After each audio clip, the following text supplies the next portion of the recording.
这几年受到气候影响的，也有蛤蟆。所以讲，云林县府就甲屏东科技大学合作，是发现用光合菌这款益生菌，会当帮助稳定水质甲底土，互蛤蟆会当更较好的抵抗力，收成会当提高4成。也那云林县府嘛，甲这成功的案例分享去其他养殖区，增加经济效益。这几年只要落大雨后，云林沿海就定发生有大量的蛤蟆暴毙死亡。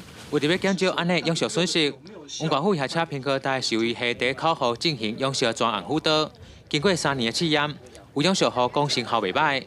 光合菌使用过后，整个底土的状况改善的非常的多，对，那就是能够帮助我们文革就是能够头好壮壮，能够就是降低死亡率。透过一些检测的协助或饲养管理辅导，以及光合菌的使用，可以让他们维持这些水质稳定和底质的一个改善，这样子可以大幅的改善他们的一些状况问题。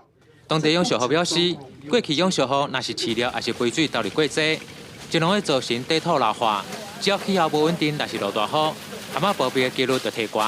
温县府就讲，经过三光下3年合作试验，收成提悬将近4成。说的光合菌的施用，其实对我们养殖是有正面的，而且是良率有提升啦。所以我们透过不是只有它个案，我们希望打团体战的方式，我们希望把这个成功的案例复制。农就表示，云林蛤蟆养殖面积3500公顷，今年产值32000吨，占全国6成，是县内重要养殖产业。